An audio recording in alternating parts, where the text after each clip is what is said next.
جو شفقت مسلمان کے حال پر ہے وہی غیر مسلم پہ تیری نظر ہے جو شفقت مسلمان کے حال پر ہے وہی غیر مسلم پہ تیری نظر ہے یہ کردار تیرا نہ کیوں دل کو بھائے تو دل میں بسے کیوں نہ من میں سمائے یہ کردار تیرا نہ کیوں دل کو بھائے تو دل میں بسے کیوں نہ من میں سمائے تیری راہ میں جس نے کانٹے بچھائے رہے تیری شفقت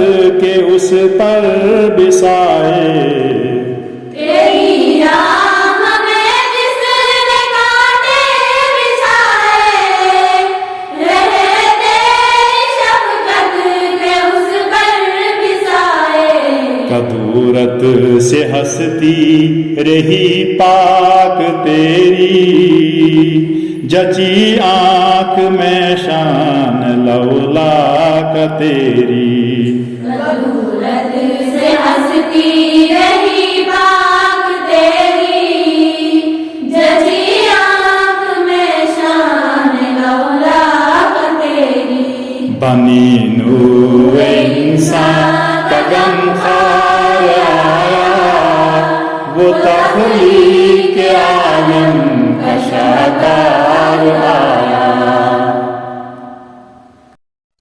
پیارے بچوں آپ نے یہ نعت ترنم کے ساتھ سنی اور خود بھی ترنم کے ساتھ پڑھی مجھے امید ہے کہ اب آپ اس نعت کو صحیح تلفظ کے ساتھ پڑھ سکیں گے تو آئیے اب ہم اس نعت کے اشعار کی تشریح کر کے یہ معلوم کرنے کی کوشش کریں کہ شاعر نے اس نعت میں کیا کہا ہے تو اس نعت کا پہلا شعر ہے بنی نوع انسان کا غمخوار آیا وہ تخلیق عالم کا شاہکار آیا بنی نوع انسان کے معنی ہے حضرت آدم علیہ السلام کی اولاد یعنی انسان غمخوار کے معنی ہمدرد غم کو دور کرنے والے تخلیق کے معنی ہے بنانا پیدا کرنا شاہکار کے معنی ہے سب سے بہترین تخلیق رسا جاودانی اس شعر میں حضرت محمد صلی اللہ علیہ وسلم کی دنیا میں آمد کے بارے میں فرماتے ہیں کہ یہ کوئی عام انسان دنیا میں نہیں آیا ہے بلکہ انسانیت کے غمخوار اور ہمدرد دنیا میں تشریف لائے ہیں جو خدا کی سب سے بہترین تخلیق ہے وہ نبیوں کا سرتاج سردار آیا خوش اندام آیا خوش اتوار آیا خوش اندام کے معنی ہے خوبصورت جسم والا جس کے جسم کا ہر عضو خوبصورت ہو خوش اتوار کے معنی ہے بہترین طور طریقوں والا یا بہترین عادتوں والا بہترین خصلتوں والا رسا جاودانی فرماتے ہیں کہ حضرت محمد صلی اللہ علیہ وسلم نبیوں کے سردار اور سرتاج ہیں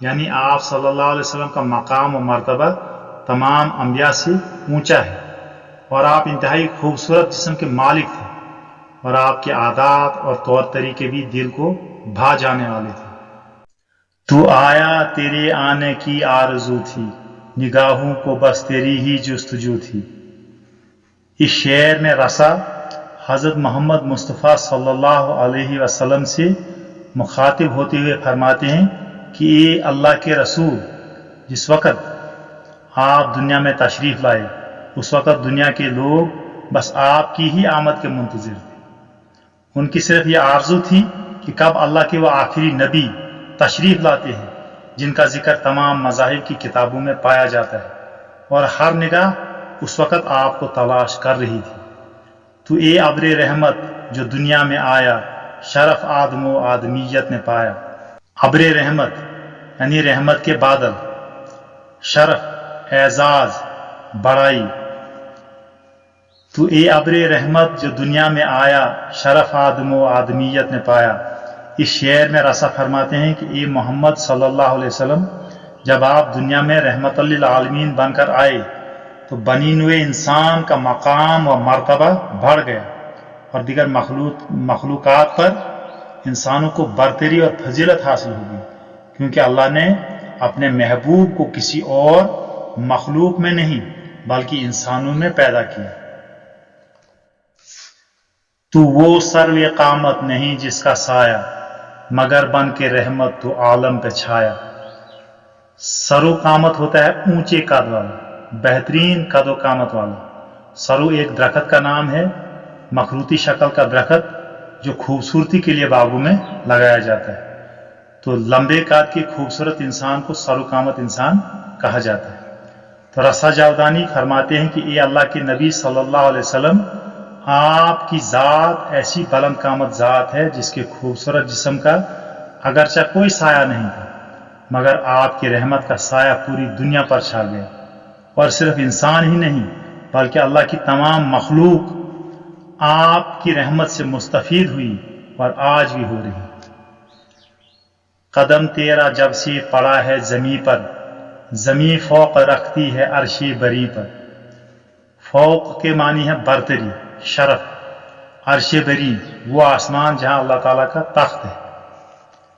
شاعر رسا جاودانی شعر میں فرماتے ہیں کہ اے محبوب خدا، جب سے آپ صلی اللہ علیہ وسلم کا قدم اس زمین پر پڑا ہے تب سے زمین کو عرش بری پر فضیلت حاصل ہو گئی۔ اس زمین کا مقام و مرتبہ آسمانوں سے بڑھ گیا، اور زمین اس بات پر ناز کرتی ہے کہ اس کے سینے پر اللہ کے محبوب صلی اللہ علیہ وسلم نے قدم رکھی ہے، اور آپ اسی زمین میں مدفون ہیں۔ پیام آشتی کا ہے قرآن تیرا، ہوا جاگزی دل میں فرمان تیرا۔ پیام کے معنی ہے پیغام یا خبر، جاگزی ہونا کے معنی ہے دل میں جگہ بنا لینا۔ اس شعر میں رسا فرماتے ہیں کہ اے نبی رحمت صلی اللہ علیہ وسلم، اللہ پاک نے قرآن کی شکل میں جو اپنا کلام آپ پر نازل فرمایا وہ امن و آشتی اور محبت و بھائی چارے کا پیام ہے، اور آپ صلی اللہ علیہ وسلم کی احادیث لوگوں کے دلوں میں جاگزی ہو گئی، یعنی آپ صلی اللہ علیہ وسلم کی تعلیمات نے لوگوں کے دلوں میں جگہ بنائی۔ کرم ہر کسی پر ہے یکساں تیرا، ہے دھرتی کے کندھوں پر احسان تیرا۔ کرم کے معنی ہے مہربانی، دھرتی ہے زمین۔ رسا جاودانی شعر میں فرماتے ہیں کہ اے اللہ کے نبی، آپ کا کرم اور مہربانیاں ہر کسی پر یکساں ہے، اور آپ صلی اللہ علیہ وسلم نے کسی کے ساتھ بھی کوئی امتیاز نہیں برتا۔ خدا کی اس دھرتی یعنی زمین اور اس میں بسنے والے انسانوں پر آپ کے بے شمار احسانات ہیں۔ جو شفقت مسلمان کے حال پر ہے وہی غیر مسلم پر تیری نظر ہے۔ شفقت کے معنی ہے مہربانی، الفت، محبت۔ رسا نعت کے شعر میں فرماتے ہیں کہ آپ صلی اللہ علیہ وسلم جس محبت اور شفقت کے ساتھ مسلمانوں کے ساتھ پیش آتے تھے اور مسلمانوں پر آپ کی جیسی مہربانی رہی ہے، بالکل اسی شفقت اور محبت کے ساتھ آپ غیر مسلموں کے ساتھ بھی پیش آتے تھے۔ یہ کردار تیرا نہ کیوں دل کو بھائے، تو دل میں بسے کیوں نہ من میں سمائے۔ رسا فرماتے ہیں کہ اے اللہ کے رسول، آپ کا یہ خوبصورت کردار اور آپ کا یہ بہترین اخلاق بھلا لوگوں کو کیوں نہ پسند آتا، اور کیوں نہ آپ صلی اللہ علیہ وسلم لوگوں کے دلوں میں گھر کر جاتے، جبکہ دنیائے انسانیت میں آپ جیسا اعلیٰ کردار اور بہترین اخلاق والا کوئی اور انسان دیکھا ہی نہیں۔ تیری راہ میں جس نے کانٹے بچھائے، رہے تیری شفقت کے اس پر بھی سائے۔ رسا فرماتے ہیں کہ ایک خوبصورت اخلاق اور کردار والے نبی آپ صلی اللہ علیہ وسلم نے اپنے دشمنوں کے ساتھ بھی بہترین سلوک کیا، اور جو آپ صلی اللہ علیہ وسلم کو تکلیف پہنچانے کی خاطر آپ کے راستے میں کانٹے بچھایا کرتے تھے، ان پر بھی آپ کی شفقت کا سایہ رہا۔ آپ صلی اللہ علیہ وسلم نے ان کی برائی کا بدلہ بھی بھلائی سے دیا اور ان کو معاف کر دیا۔ قدورت سے ہستی رہی پاک تیری، جچی آنکھ میں شان لولا کا تیری۔ قدورت کے معنی ہے دل کا غبار، دل میں میل رکھنا، رنجش، عداوت۔ ہستی کے معنی ہے زندگی، شخصیت، ذات۔ شان لولاک یعنی حضرت محمد صلی اللہ علیہ وسلم کی شان یا عظمت۔ رسائی شعر میں فرماتے ہیں کہ آپ صلی اللہ علیہ وسلم کی ذات حسد، بغض، عداوت، دشمنی اور رنجش وغیرہ سے ہمیشہ پاک رہے. آپ کا پاک دل کبھی بھی کسی کی دشمنی میں میلا نہیں ہوا. آپ صلی اللہ علیہ وسلم کی شان لولاک ہر دل کو بھا گئی اور ہر آنکھ میں جچنے لگی. پیارے بچوں، یہ اس نعت کے اشعار کی تشریح تھی. مجھے امید ہے کہ آپ نے ان سب باتوں کو ذہن نشین کر لیا ہوگا. اب آپ کی درسی کتاب میں اس نعت کے آخر پر کچھ سوالات دیے ہوئے ہیں.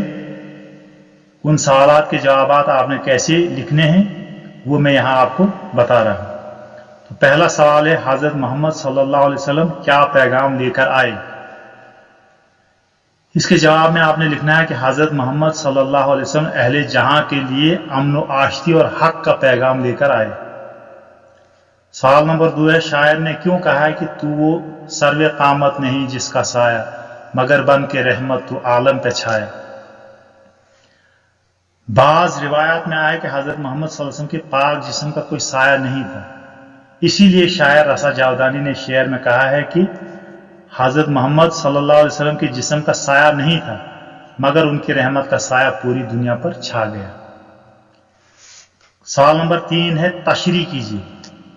پیام آشتی کا ہے قرآن تیرا، ہوا جاگزی دل میں فرمان تیرا، کرم ہر کسی پر ہے یکساں تیرا، ہے دھرتی کے کندھوں پہ احسان تیرا، جو شفقت مسلمان کے حال پر ہے وہی غیر مسلم پہ تیری نظر ہے. ان 3 اشعار کی تشریح آپ نے کرنی ہے. تو پہلا شعر ہے، پیام آشتی کا ہے قرآن تیرا، ہوا جاگزی دل میں فرمان تیرا.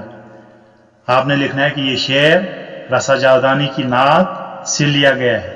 نعت کے شعر میں رسا جاودانی حضرت محمد صلی اللہ علیہ وسلم کی تعریف کرتے ہوئے فرماتے ہیں، اے نبی رحمت صلی اللہ علیہ وسلم، آپ اللہ کا جو قرآن لے کر آئے اور جو پیام آپ نے دنیا کے انسانوں کو دیا اس نے سیدھے دلوں میں گھر بنا لیا.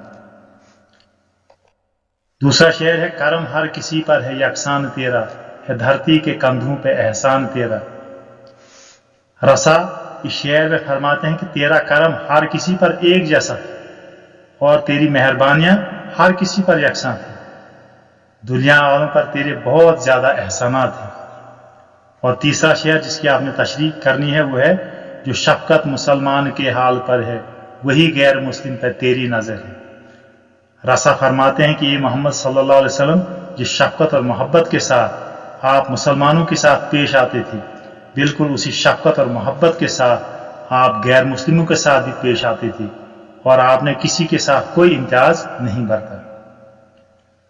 پیارے بچوں، سوال نمبر 4 جو آپ کی درسی کتاب میں دیا ہوا ہے وہ ہے، مختصر نوٹ لکھیے. نمبر 1 مسدس اور نمبر 2 نعت.